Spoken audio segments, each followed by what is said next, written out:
Hello दोस्तों, स्वागत है आपका एक बार फिर से हमारे YouTube channel SK Best Logic GS Adda में। आज से हम लोग पीईटी 2023 की तैयारी शुरू करने जा रहे हैं, जिसके अंतर्गत पीईटी में जितने भी टॉपिक से क्वेश्चन पूछे जाते हैं सभी को हम लोग कवर करेंगे। इतिहास, भूगोल, नागरिक शास्त्र, संविधान, शिक्षा शास्त्र सभी से बनने वाले क्वेश्चनों को हम लोग कवर करेंगे। तो बिना देरी चलो स्टार्ट करते हैं। पीटी 2023 का मॉडल पेपर पहला, ये पहली क्लास है। क्वेश्चन नंबर 1 कह रहा है आपसे, वास्को डिगामा सर्वप्रथम भारत में कहाँ आया था? तो आपको याद रखना है कालीकट। वास्को डिगामा जो है वो सबसे पहले भारत में कालीकट बंदरगाह पे उतरा था। अगला क्वेश्चन आपसे कह रहा है कि सौर परिवार में कितने ग्रह होते हैं? तो याद रखना है 8 ग्रह हैं। इस समय सौर परिवार में 8 ग्रह हैं।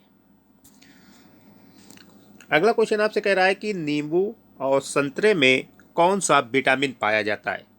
तो याद रखना है विटामिन सी। नींबू और संतरे में विटामिन सी पाया जाता है। सभी खट्टे फलों में विटामिन सी पाया जाता है दोस्तों, आपको याद रखना है।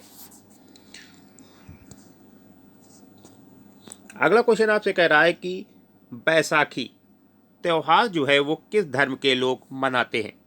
तो याद रखना है सिख धर्म के लोग। बैसाखी जो है वो सिख धर्म के लोग मनाते हैं बैसाखी त्यौहार। अगला क्वेश्चन आपसे कह रहा है कि त्रिस्तरीय पंचायती राज व्यवस्था में सर्वोच्च स्थान पर क्या होता है, यानी सबसे ऊपर स्थान किसका होता है त्रिस्तरीय पंचायती राज व्यवस्था में? तो याद रखना है जिला परिषद का। जिला परिषद का स्थान सबसे ऊपर होता है त्रिस्तरीय पंचायती राज व्यवस्था में। अगला क्वेश्चन आपसे कह रहा है कि मणिपुर की राजधानी क्या है? तो याद रखना है इम्फाल। मणिपुर की राजधानी इम्फाल है। अगला क्वेश्चन आपसे कह रहा है कि लक्षद्वीप की राजधानी कहाँ है? तो याद रखना है कर्णावती। कर्णावती जो है वो लक्षद्वीप की राजधानी है। अगला क्वेश्चन आपसे कह रहा है कि भारतीय इतिहास का सबसे प्राचीन काल कौन सा है? तो याद रखना है सिंधु सभ्यता। भारतीय इतिहास का सबसे प्राचीन काल यानी पुराना काल है सिंधु सभ्यता। अगला क्वेश्चन आपसे कह रहा है कि किस स्थान पर तेल रिफाइनरी कारखाना स्थित है? तो याद रखना है बरौनी में। तेल रिफाइनरी कारखाना बरौनी में स्थित है दोस्तों। अगला क्वेश्चन का आपसे कह रहा है कि कौन सा राज्य भारत के सबसे पूर्वी भाग में स्थित है? तो आपको याद रखना है अरुणाचल प्रदेश। भारत का जो अरुणाचल प्रदेश है वो भारत के सबसे पूर्वी भाग में स्थित है। अगला क्वेश्चन आपसे कह रहा है कि कौन सी रेखा विषुवत रेखा के समांतर होती है? तो आपको याद रखना है अक्षांश रेखा। अक्षांश रेखा जो है वो विषुवत रेखा के समांतर होती है दोस्तों। अगला क्वेश्चन आपसे कह रहा है कि डिस्कवरी ऑफ इंडिया नामक पुस्तक किसने लिखी है? तो याद रखना है जवाहरलाल नेहरू। जवाहरलाल नेहरू ने डिस्कवरी ऑफ इंडिया नामक पुस्तक लिखी है।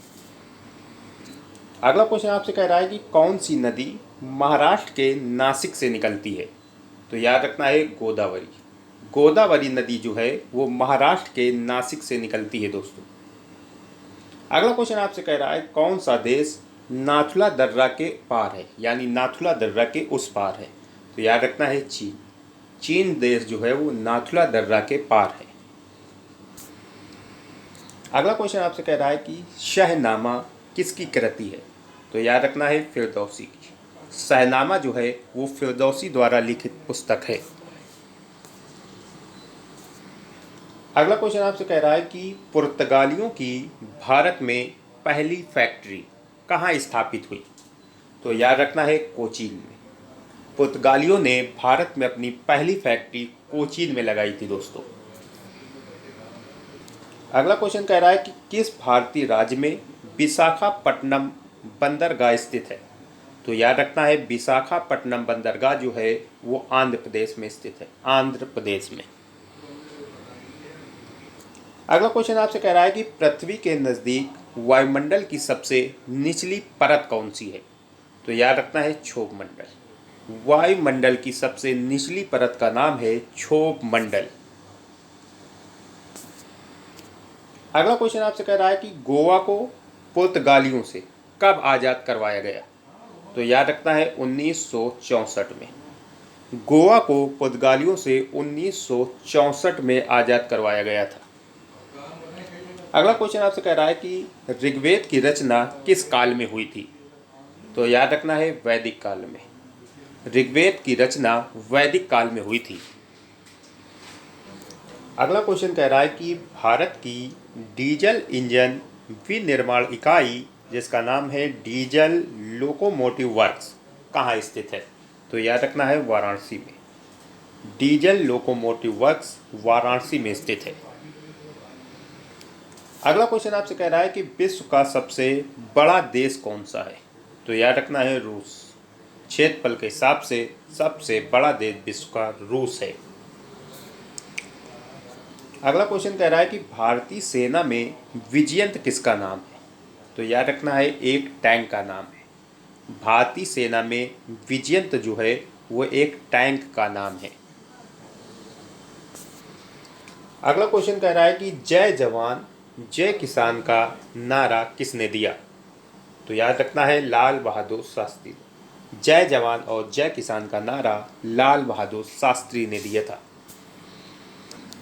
अगला क्वेश्चन कह रहा है कि भारतीय गणराज्य के प्रथम राष्ट्रपति कौन थे? तो आपको पता होगा डॉक्टर राजेंद्र प्रसाद। डॉक्टर राजेंद्र प्रसाद पहले राष्ट्रपति थे। अगला क्वेश्चन आपसे कह रहा है कि संविधान के प्रारूप समिति के चेयरमैन कौन थे? तो याद रखना है डॉक्टर भीमराव अंबेडकर। संविधान के प्रारूप समिति के चेयरमैन थे डॉक्टर BR अंबेडकर यानी भीमराव अंबेडकर। अगला क्वेश्चन कह रहा है बोध गया किस धर्म से संबंधित है? तो याद रखना है बौद्ध धर्म से। बोध गया जो है वो बौद्ध धर्म से संबंधित है। अगला क्वेश्चन आपसे कह रहा है कि चीनी यात्री फायान किसके काल में भारत आया था?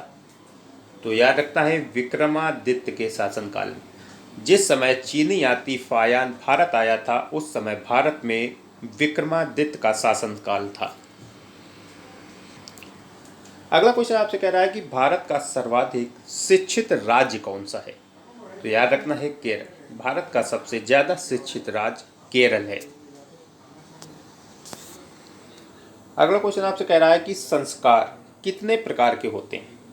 तो याद रखना है 16 प्रकार के होते हैं। संस्कार जो है वो 16 प्रकार के होते हैं दोस्तों। अगला क्वेश्चन आपसे कह रहा है कि इनकलाब जिंदाबाद का नारा सर्वप्रथम किसने दिया था? तो सरदार भगत सिंह। इनकलाब जिंदाबाद का नारा सबसे पहले सरदार भगत सिंह ने दिया था। अगला क्वेश्चन कह रहा है कि हॉकी खेल में प्रत्येक टीम में कितने खिलाड़ी होते हैं? तो याद रखना है 11।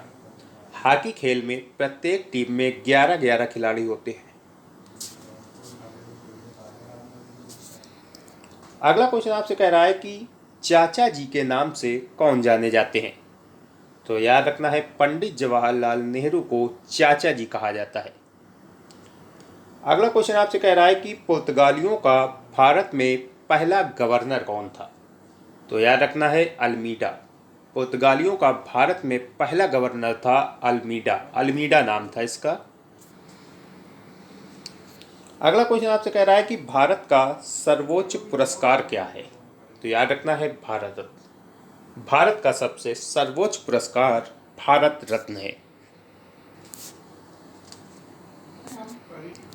अगला क्वेश्चन आपसे कह रहा है कि हिंदू विवाह कुल कितने प्रकार के होते हैं? तो याद रखना है 8 प्रकार के। हिंदू विवाह जो हैं वो 8 प्रकार के होते हैं। कुल 8 प्रकार के होते हैं हिंदू विवाह। अगला क्वेश्चन आपसे कह रहा है कि अलीगढ़ किस उत्पाद के लिए मशहूर है? तो याद रखना है ताले बनाने के लिए। अलीगढ़ में ताले बहुत बनते हैं। ताले उत्पाद के लिए मशहूर है, ताला बनाने के लिए। अगला क्वेश्चन आपसे कह रहा है कि नील नदी के किनारे कौन सी सभ्यता का विकास हुआ था? तो याद रखना है मिस्र सभ्यता का। मिस्र सभ्यता का विकास हुआ था नील नदी के किनारे। अगला क्वेश्चन कह रहा है कि भारत का कौन सा शहर गुलाबी नगरी के नाम से जाना जाता है? तो आपको पता होगा जयपुर। भारत का जो जयपुर शहर है इसे गुलाबी नगरी कहा जाता है दोस्तों। Thanks for watching. सेशन पसंद आया तो लाइक करें, शेयर करें एंड चैनल पर नए हैं तो चैनल को सब्सक्राइब करके बेल आइकन जरूर दबा लें ताकि आपको हमारी वीडियो की नोटिफिकेशन सबसे पहले प्राप्त हो। थैंक्स, मिलते हैं अगली क्लास में।